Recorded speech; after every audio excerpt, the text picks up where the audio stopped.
Hello viewers, welcome to learn with Labtech. நம்ம இன்றைக்கி புதுசாக வந்து இண்டஸ்ட்ரியல் செக்மெண்ட்ஸ் பற்றி பார்க்க போகிறோம். இண்டஸ்ட்ரியல் செக்மெண்ட்ஸில் ஒரு ப்ராடக்ட் வந்து ஆரம்பத்துலேருந்து முடிவு வரைக்கும் எப்படி பண்ணுறாங்க அப்படின்றத அந்தந்த இண்டஸ்ட்ரீஸ்க்கே போய் நம்ம தெரிஞ்சுக்க போகிறோம். நிறைய பேர் வந்து நிறைய இண்டஸ்ட்ரீஸ் போய் பார்க்குறதுக்கு உங்களுக்கு ஆப்பர்ச்சுனிட்டி கிடைக்காமல் இருக்கும்.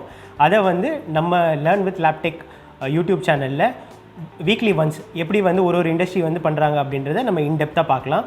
அதே மாதிரி இன்றைக்கி வந்து பார்த்திங்கன்னா ப்ரெஷர் டை காஸ்டிங் எப்படி பண்ணுறது அப்படின்றத லக்ஷ்மி இண்டஸ்ட்ரீஸ் மிஸ்டர் ஆனந்த் நம்மளுக்கு எக்ஸ்பிளைன் பண்ணுவார்.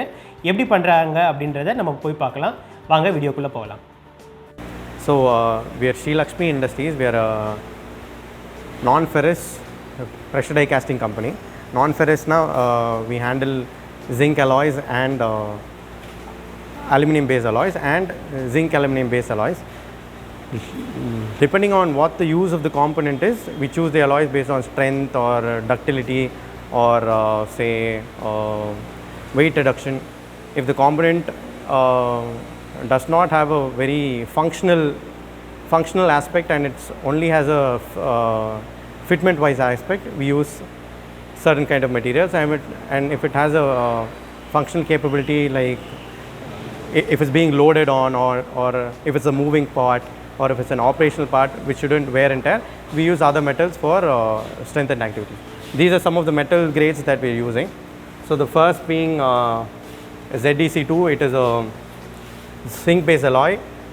ZA27 is a zinc and aluminum based alloy where the composition of aluminum is 27%, hence the name ZA27. ADC12 where copper is 1.2%, so it's ADC12. Mazak 5 is another zinc based alloy. AL303 is an aluminum based alloy. ADC6 is also another like aluminum based alloy, which is majorly used in engine components which have a lot of regular movement. So ADC6 resists the usual wear and tear that is available in components generally, and we'll go inside the store and check the process. So this is the form in which we receive the alloys for melting. This is called an ingot. Every ingot comes with a material name mentioned on it. Every ingot name has the material name mentioned on it, and it has the heat number, as in which batch of ingot was this, so that it helps in the retraceability of components and retraceability of metals in case there's an issue in the future. So this is our material store where we store every grade of alloys separately using a separator, and we record and monitor the everyday usage and storage. We also monitor the composition of the material that's being used on that particular day. Go for the missions. This is one of the materials that we use to melt to make components. This is ZDC2. It is a very popularly used zinc based alloy, and we feed these ingots into the furnace to make a molten state of the metal. The molten state of the metal is then received in a ladle and then induced into the machine via hand, and then the component is molded inside the mold.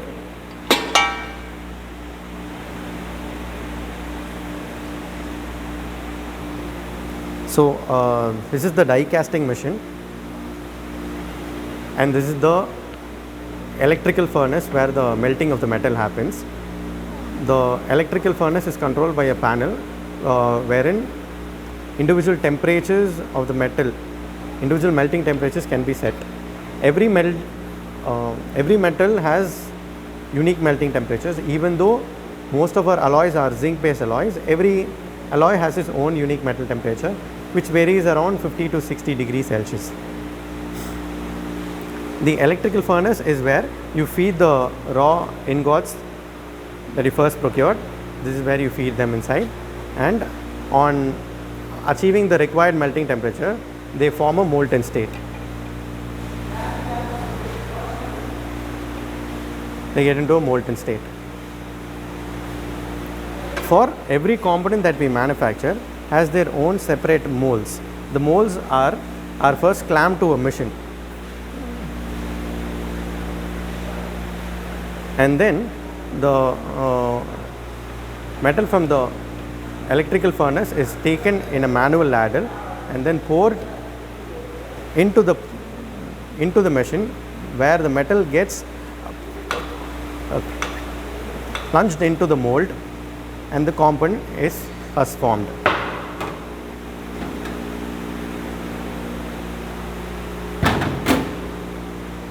There are higher capacity furnaces. The one that we are seeing right now is an 18 kilowatt furnace. Furnaces vary on the amount of metal that they can melt at a certain point of time. This metal holds up to 450 kilos of zinc when loaded fully. And also with respect to PDC machines also have a capacity wherein the surface area of the entire component is, and the weight of every individual component is into account. The one that you're seeing right now is a 120 ton PDC machine. PDC machines start from 30 to 60 tons and then go up to around 4,000 ton machines.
MG Motor, Hyundai, Renault, Nissan are some of our major customers. We majorly focus on the handbrake assembly unit. The handbrake assembly unit has 8 to 9 parts generally for every car, and the component that I am seeing right now, this is used for MG Morris garages. MG Hector has these components for their handbrake mounting, and this component that is seeing right now is used by Hyundai. Hyundai for their new Creta is also using these components for handbrake mounting. This is made of zinc, that is ZDC2 alloy. This is made of ADC6 alloy. Thank you, Mr. Anand. Thank you so much for showing us. Actually, it was like very interesting to know. And thank you so much being our neighbors. After 1 year, we came to see your company. So thank you so much. We still like to help any students who want to actually come here and see the process. They're most welcome. Thank you so much again.